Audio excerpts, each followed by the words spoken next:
You've seen the video right now, you probably understand what's happening. At least if you watched the previous videos. Well, and the video title probably gave it away as well. We're about to test the electric ski right now. We're about to put her on the lake and see what she does. So we're going to do our due diligence. Trust me, I'm not snaking you. I haven't been on the water yet. This is going to be the first time you're going with me. So if it fails, it's failing together. I brought an oar just so I can get back. You don't know. Anyhow, we're going to do our due diligence and we're going to put it in the water. We're going to see what it does just sitting on the trailer and make sure it doesn't take on water, make sure the motor spins. Again, remember we thought the weak point was the PTO where it connects to the actual electric motor. So once there's resistance now when it's in the water, we'll know whether that's a problem or not. So with that said, let's start and get this thing going. So far so good. I don't see any leaks coming into the hull at all whatsoever.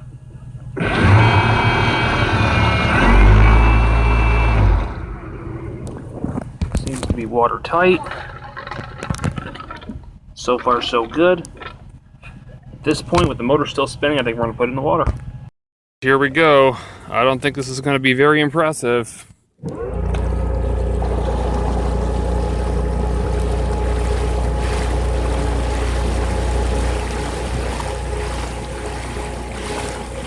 That's it. Well, I'll tell you that that's great for kids. That's about it, because it's not that exciting. It's a whopping 4-point-some odd miles per hour. I mean, it is pretty cool for a young kid or something. This would be great. But as an adult, you definitely ain't gonna be open or wowed by this.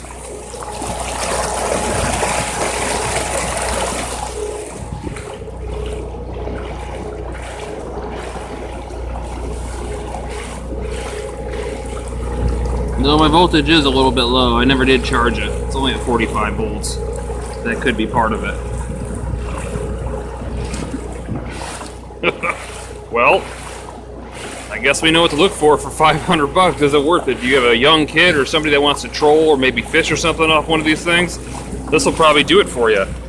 If you're out to get thrills and you want to do that, this ain't gonna happen. Many unbearable hours later.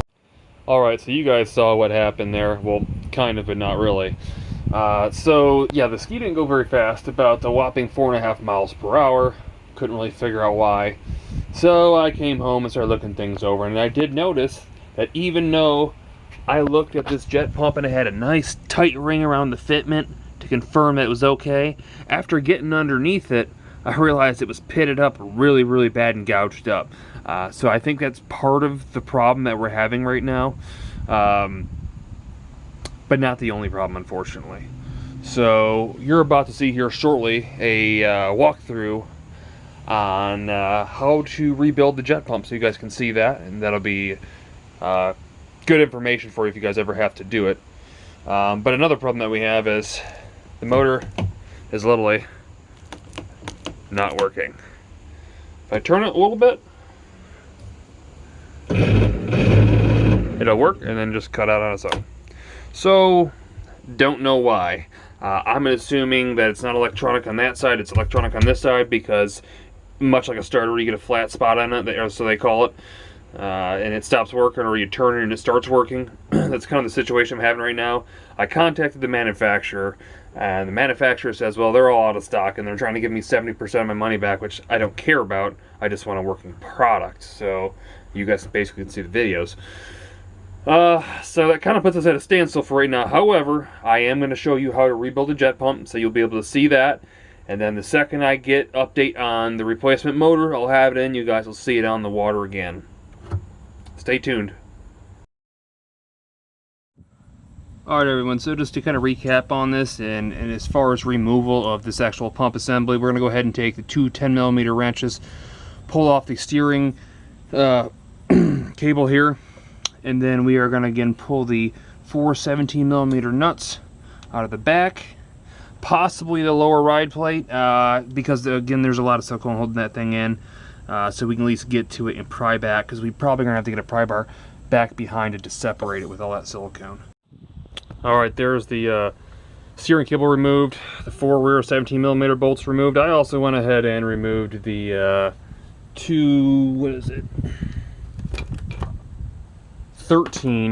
four 13 millimeter bolts that hold exit nozzle on just for access, so it was out of my way. Now, what I'm going to be doing is removing the 4 bolts, the 10 millimeter bolts here in the intake grate, and then removing some Phillips heads here in the ride plate. Alright, there's the ride plate disassembled, or removed I should say. Next, we are going to, I don't know if you can see this because it's so close to me, we're going to pull out these outer Phillips bolts. Because my bunks are close, I'm just going to pick it up and move it over because again it weighs nothing. And then we'll look at the damage here that I assessed earlier.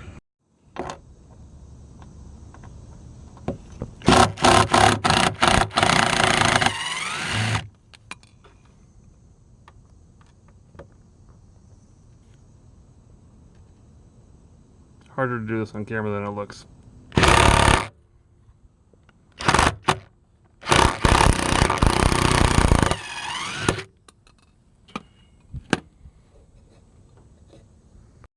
Alright guys, so all 6 Phillip bolts are out now. Keep in mind, this is actually silicone on too, so there's going to be beads of silicone running down this and this. If you got a really flat screwdriver, sometimes you can kind of tap that into here. I don't necessarily like doing that because I don't want to jam up the hull of the fiberglass. But this one isn't like some of the other ones. This ride plate's actually plastic, so you have to be really careful. But if you push on this thing, you'll start to hear the silicone separate.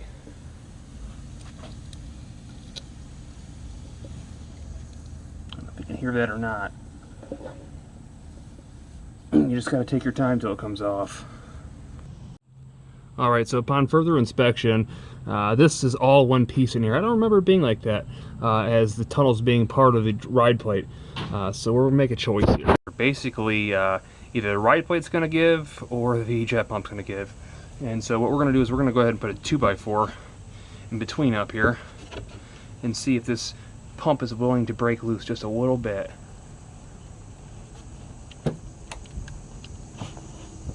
I did feel it move a little bit. I think I'm going to work on this one and see if I can get it out this way. Alright, before we go ahead and pull the pump, I had to do a couple things. First, I put vice grips on the drive shaft here because I don't want the drive shaft getting pulled out with my pump. And the lines that go to our manual bilges down here have to be removed, as well as the hose that is the discharge, or the water discharge hose now, that comes out the back that we installed. So let's go ahead and do that. Alright, vice grips on, hoses are off. Let's get this pump pulled out. Alright, I used the 2x4 to work it left to right, right to left, up, down, everything. So it's pretty loose. We're going to go ahead and see if we can get this thing pulled out. Definitely going to be a two-hander. Hold on. Ah, there it is. Alright guys, so check out the wear in this thing. Like I said before, you couldn't really see any wear or any big gaps around the edges. It wasn't really a problem. But if you can see that, there's these huge gouges all the way through it, and stress cacks through it. It's really in pretty bad shape. So we're gonna get this thing taken apart and rebuilt, and we're gonna put her back on. So the first thing that we're gonna do to rebuild one of these jet pumps is we need to remove these 3 screws once you obviously have it loose and it's sitting on your desk. Once you do that, you can use any sort of screwdriver or pry bar to pry that cap off. And that's what you'll get underneath. You're going to have oil come out, so make sure that you do that upside down or over top of an oil container. As you can kind of see, it smells like rear-end fluid. It's basically what it is. Differential fluid. It's pretty disgusting. So what we're going to do is we're going to go ahead, now that we've drained most of that oil, we're going to flip the unit over. I can do this one-handed. We are going to set it inside the vise and clamp it down so it cannot move. I don't know if you can see that or not. Now it's clamped, it's not moving. What we want to do, there's a special tool, a spline tool, with a hex end, and I believe it is 19 millimeter. So you want to go ahead, put a little lube if necessary on the end of the tool itself, and we're going to slide it down in to the pump like so, and from here on out we are going to break this loose by basically unbolting it counterclockwise. Alright, and you can see us turning that, flipping it over, and turning that. And we're going to do this until this thing comes out. Alright, and now once you've spun that thing about 3,000 times, you can be able to slide that thing right out. And there's our impeller. So one of the things we'll be doing is we'll be taking an angle grinder, and we'll be sharpening up some of these edges to make sure there's no burrs. I know one of these blades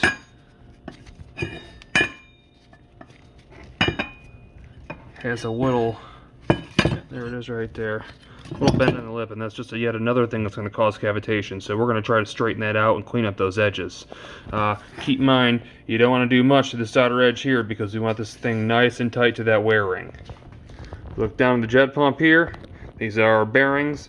That's where you'll install basically new bearings if yours are bad.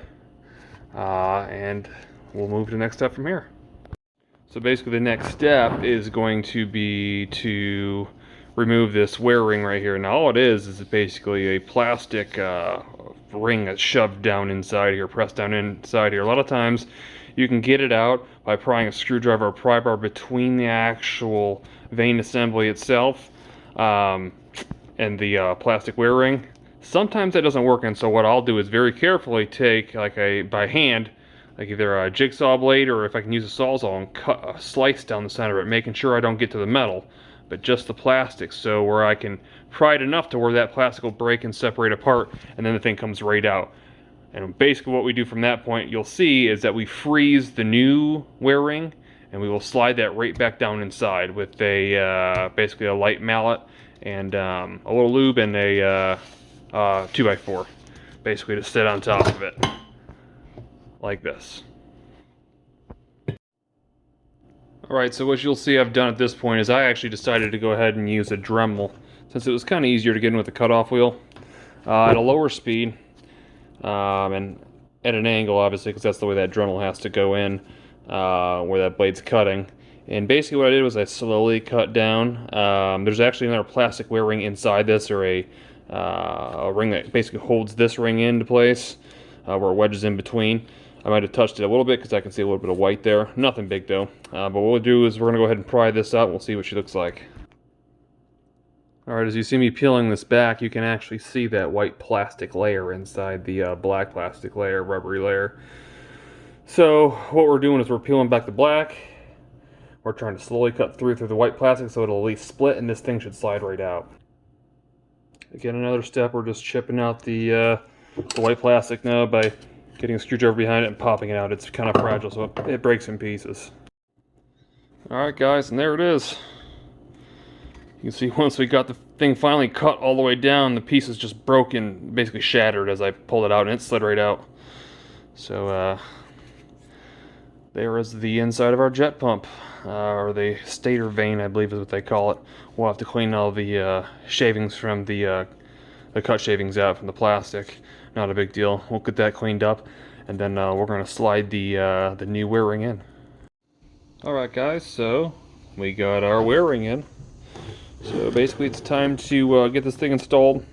What we're going to do first is we are going to fit it around our impeller to make sure we get a nice tight fit. That is perfect. I mean, it doesn't get better than that. Now, there is a lot of people that say that these things need to be stuck in a freezer for an hour for best fitment. That's not typically true. And also, you can use WD-40 if you want to, but a lot of them aren't that tight of a fit. So if we get it in here, as you can see, I didn't need to freeze nothing. That came right out the box. So that part's easy right now. We are going to move forward, and I am going to straighten some of these edges, and I'll get right back with you. Alright, and there you have it. If you look at the edges here, they're nice and straight. No burrs. Cleaned up the edges with all the gouges and things coming off them, and all I did was use an angle grinder. Pretty straightforward with the cutoff blade. You're basically coming in here, lightly straightening the edges, lightly coming in and deburring the edges, and cleaning up the, like I said, some of the rough spots. And that can also be done, some of the light stuff, with a wire brush wheel and a drill. So pretty straightforward. So what we're going to do now is we are going to go ahead and we are going to install the impeller back in, and we'll basically be moving from there. Alright, now what I did was I went ahead and sprayed some WD-40 around here, so we can kind of wiggle this down where it's got to go. It's a tight fit once it's actually slid into the back of this pump. Some people choose to put this on first and then put the wear ring in after. I don't really know why. It seems like it's a harder way to do it. So what we're going to do now is, now that it's held, again the vise is clamped and holding the bottom half of it, I'm going to wiggle it down and turn it, and eventually crank it down with the breaker bar. Alright, she's all cranked in there, so what we're going to do is go ahead and wipe it off. Get any loose burrs and stuff off there that we might have got, because again that blade is sharp now and it's nice and tight the way it spins in there, as you can see. So you want to spin it around and make sure there's no lopsidedness. I don't know if the camera picks it up or not. It's pretty smooth.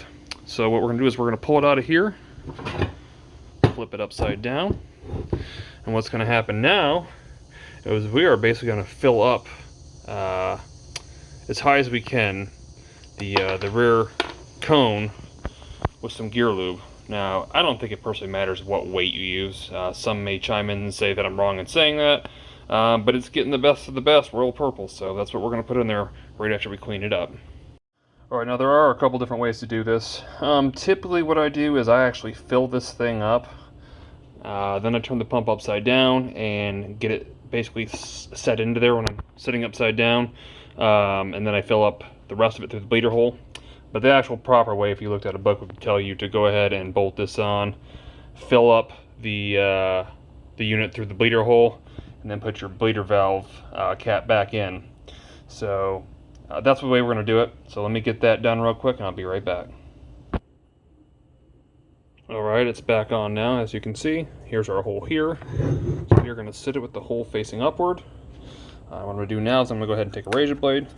I cut the tip off this so it's still small enough to fit in that hole. I'm going to cut the tip off, put it back on the top, and we're going to fill it up. Alright, you know it's full when it pours out a little bit. You also want to leave just a tiny bit of room, because remember, we got to get that the screw, the drain valve or fill valve screw thing, whatever it's called, back in there. Alright, and there it's back in. One thing I do, which is not required, but is kind of erring on the side of caution, is to put a little Teflon tape on it. Just a couple of wraps around it, just to make sure it doesn't go all, doesn't come out. Because this thing actually, there's really no stop for you. You can continue spinning this thing in, and this thing will just fall right inside there. So be aware of that. You're going to want to spin it in so it's just below flush. At least that's what I do. Alright, next point of business. I got to get this obviously out. But I need to clean up all these surfaces where it's going to mount or mate back to the hull, where you see the little chunks of probably old fiberglass and stuff, and the old silicone that it was put in with. As I said earlier, there's a ton of it on there holding it in, so it's going to be a little bit of work, but I got to get all that off to make sure that these things seat properly inside the hull, and get new silicone on there so we can make sure that it is good and sealed so no water enters the hull, for obvious reasons. Alright guys, something I gotta mention. I was in the middle of cleaning this thing before I even taken this thing out, and I noticed something I don't like. I've never used one of these one-piece Chinese-made ones before. But something I don't like is I don't like this. This shouldn't slide in and out. So I think what I'm going to go ahead and do while I have this sitting here is I'm going to go ahead and put a bead of silicone on the inside of this and slide this ring out. I'm sorry, slide the ring out and then put a bead of silicone on it and then put it back in, so that I know for sure it's not going to go anywhere. I don't know that it can, but all the other ones I've ever used have been extremely tight. Like I told you before, you have to take a mallet basically and hammer the damn thing in. This thing is just too loose. I don't like it, so we're going to go ahead and put a bead of silicone on it. Alright, there we got our bead of silicone in. You want to make sure that you don't get it on the impeller because you might not see it. Once again, that's going to create cavitation, which is the whole reason we're doing this. We don't want that. So I'm going to go ahead and slide the unit back in. Alright, it's back in, and I don't know if you can see right here. Now you can kind of see the silicone's beaded up towards the bottom, so we need to get our fingers or something in there to make sure that's wiped off so we can get rid of it. Alright, looks like that's pretty much it. I got most of it out. I can't really see anything else. What I did was I kind of scraped it out slowly with this flat straight edge. Then I actually balled up piece of paper towel, stuck it back there, and turned the impeller from the backside to get the rest that I couldn't get. So it's kind of clever, I guess. And there's the back. I put a little bit of excess and along the edge right there, and wiped off anything on the outside. So time to get it installed. Alright, so I'm going to go ahead and get this area right here, which is the most important area, cleaned up, so we can put another bead of silicone on and get this thing installed. There is a factory seal here. It's kind of a foam seal to also help stop cavitation. I might put some silicone along the insides of this too, just to seal it off. It's not going to hurt anything as long as I don't put Gauze-Vit on. But because I probably have to do this one-handed, you guys won't see a little bit of this. What we'll end up doing is taking the pump now, which is rebuilt, and we are going to try to get it slid into this dry shaft here. And what I might have to do after I slide that on to get the splines to line up is go in there and turn the vice grip to get it till it pops in. So give it a second, I'll be back. Alright, there we have her cleaned up and siliconed up, and let's get the pump in. And pumps back in, all 4 17mm nuts back in. Now we are going to put on the exit nozzle, the steering line, and I gotta put the bolts back down in the bottom for the ride plate and the intake grate. Alright, the jet pump, the ride plate, the grate is all completely installed. The only thing we have left to do is clean up some of the silicone, put new silicone around it, and put our hoses back together right after we take off the vice grip. Don't want to forget that. Alright, that's a wrap. Next stop is to the lake, part number 2. Alright guys, that's a wrap for today's video. I hope you found the jet pump rebuild useful. Even for gas motors, it applies. If you ever find yourself in a situation where you're gassing it or you're gunning the motor and it's spinning but you ain't moving anywhere, that is typically the problem, the jet pump. As far as the motor, you're going to have to give me some time. I'm going to have to find a different supplier. They're all coming from China, and it seems like they're out of stock everywhere, so I'm going to do whatever I can to try to find another one to get that thing going and working correctly for you. So bear with me. The second I get that information, it'll be up and you'll see me in the lake again. Thanks for watching. Tune back in, subscribe if you haven't already. Thanks.